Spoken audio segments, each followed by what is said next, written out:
Hi, welcome to my channel. I am back with another reading. Today I wanted to introduce a new kind of reading here on my channel. I feel that the last readings that I've done have been very truth focused, so very direct and almost a little bit confrontational.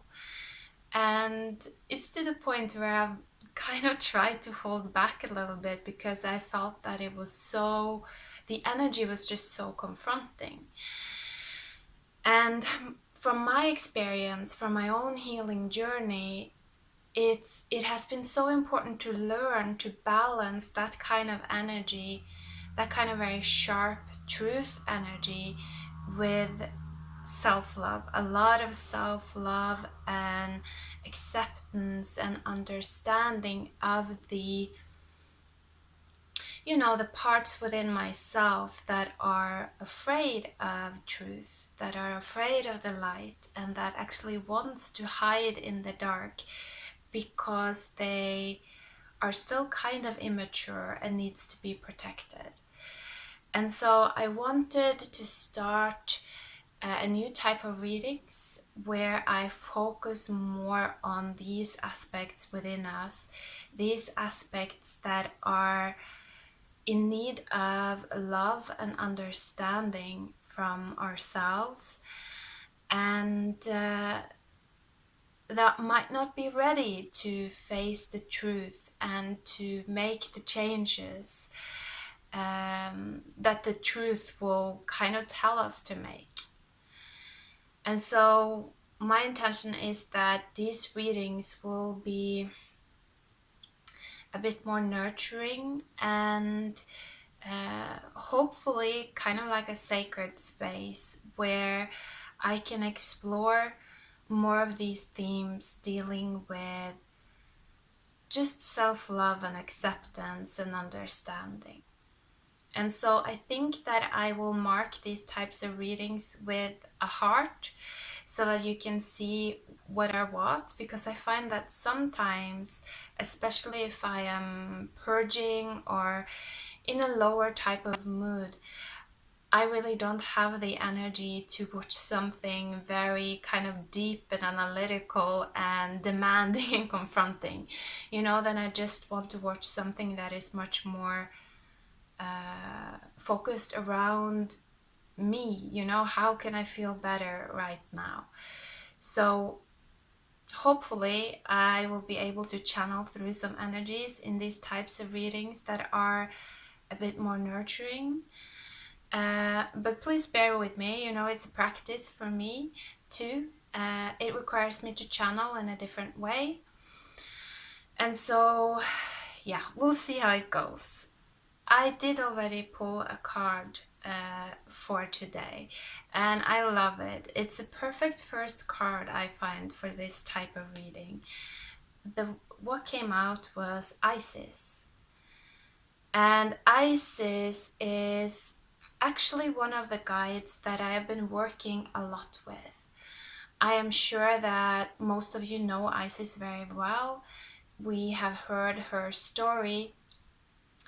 Isis lost her husband. He was murdered by his brother, and his body was cut into many different pieces and spread across the world.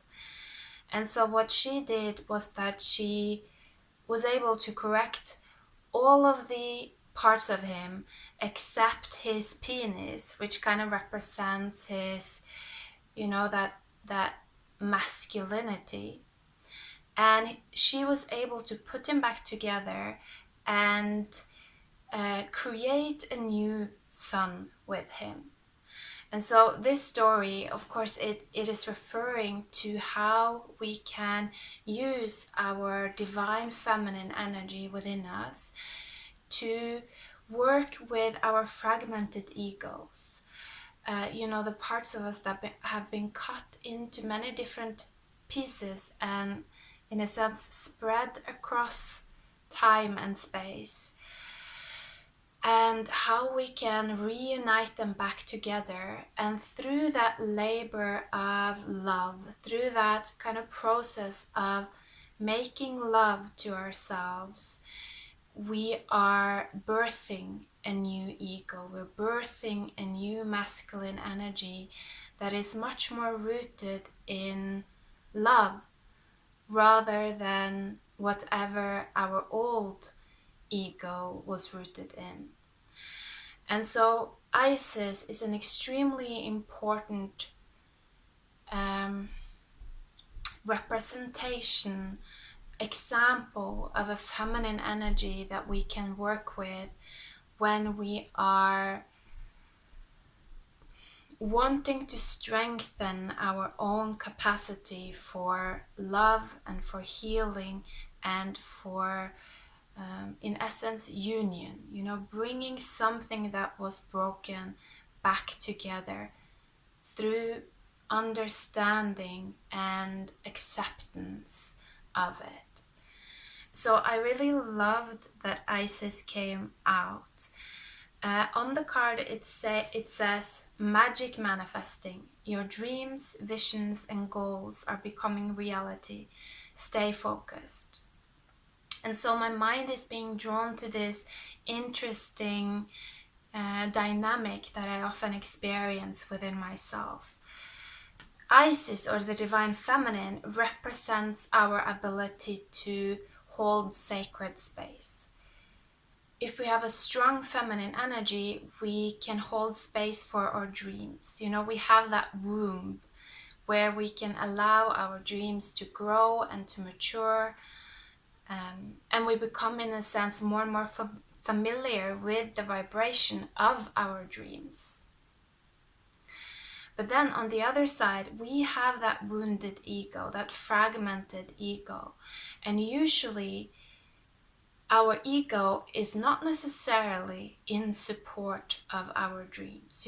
Our ego is not always able to be sacred. It doesn't have room for sacredness. It doesn't have time for sacredness. It doesn't have faith for the sacred, for that which is not material and not yet visible in the day-to-day.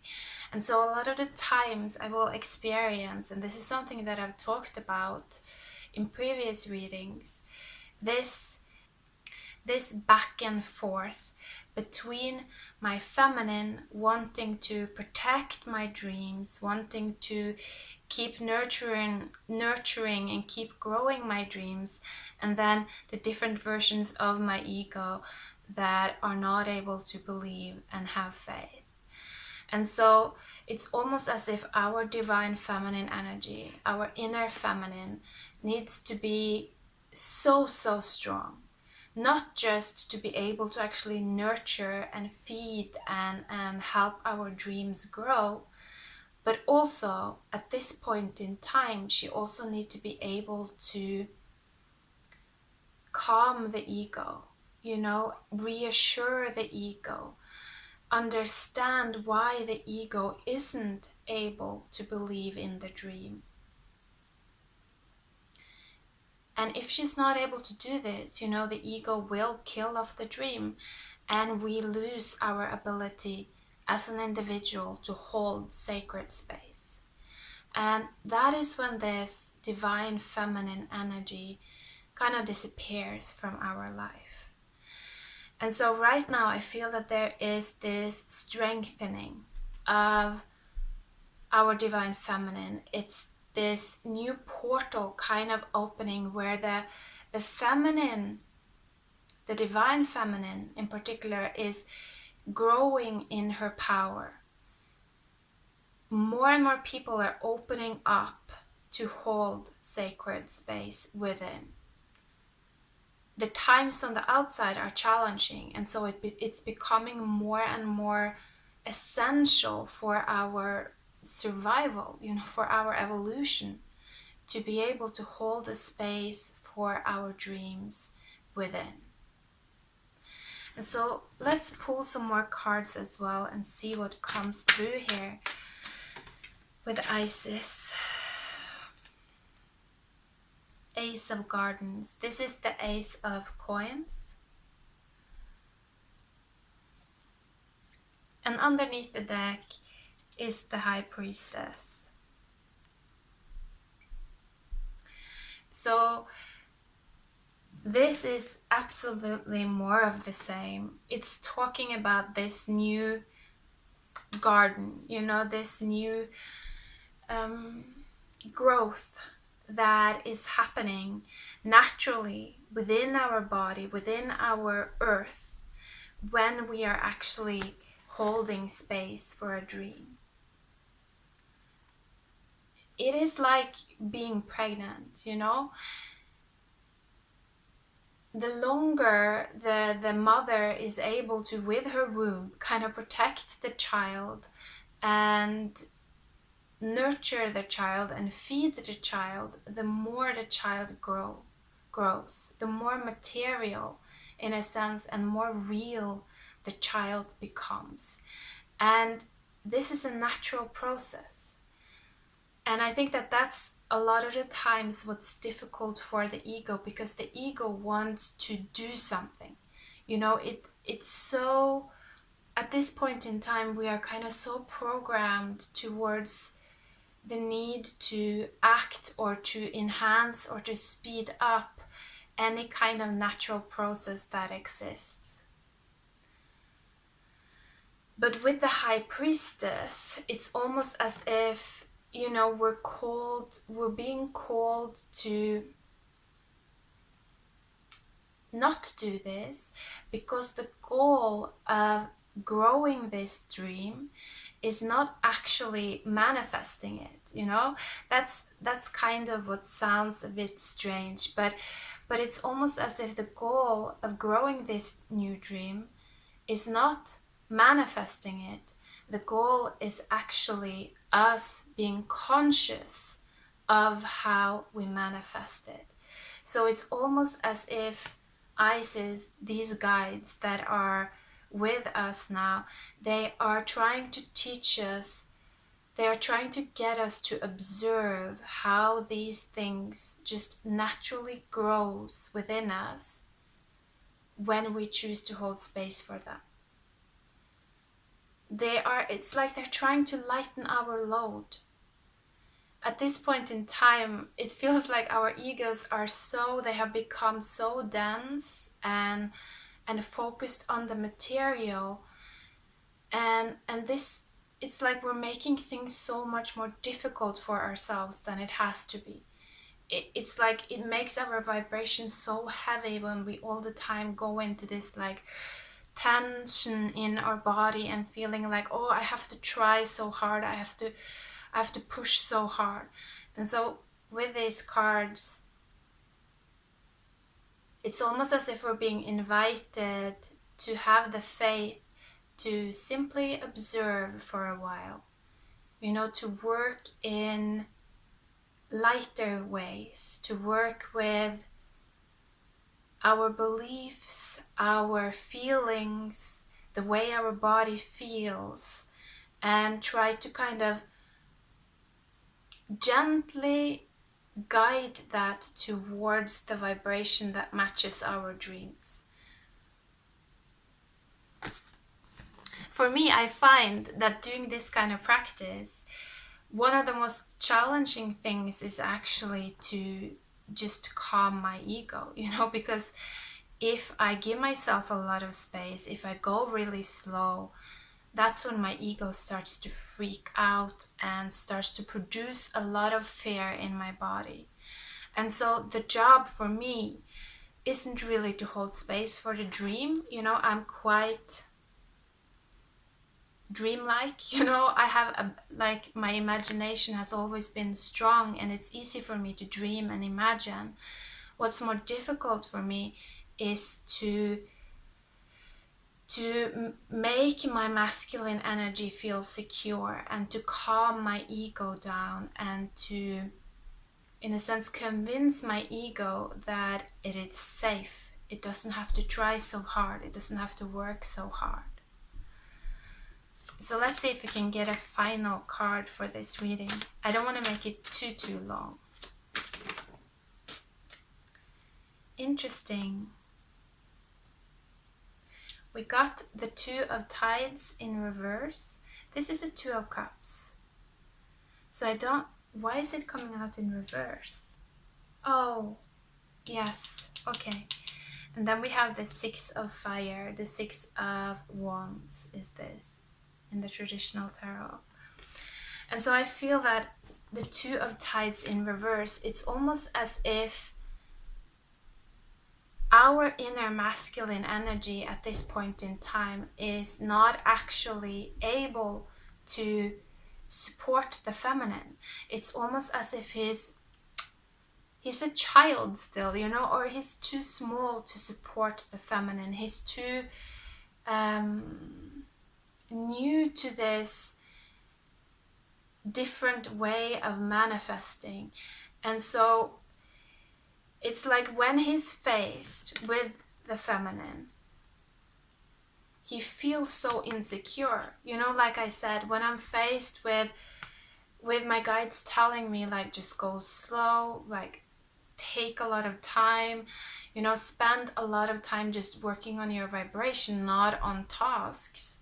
This makes my ego freak out, because when I'm confronted with all of this time to do nothing, in a sense, then all of these programs within my ego that are codependent, you know, that need external validation, they start to really come up to the surface and try to pull me to do something that will allow me to get that kind of hit, you know? And so it's something with this, that when we are walking the feminine way, our egos are gonna be freaking out a little bit. And that's why the feminine needs to be extra strong at this time, because the masculine isn't able to support her fully. You know, if this was in the upright, then the ego would be comfortable with going slow. The ego would be trusting the messages that comes through our feminine. You know, it would be confident that this is the right path. But now it's almost as if it's not that confident. It's not sure that this path that the feminine is suggesting is leading to success. And I feel that it's not sure simply because it's never walked this path before. It doesn't have the experience. We've never seen times like this. You know, it's like, yeah, unprecedented, right? That's the word that we hear a lot. And so it's not easy on our ego. It puts a lot of... Actually, I want to put it in a positive way. It puts a lot of power on the feminine. The feminine is really growing her power, her strength. And I feel that she's coming through stronger within us all at this time. And so I'm going to finish there. I hope that you are doing good in your own life and that you're taking care of yourself. I see you soon. Goodbye for now.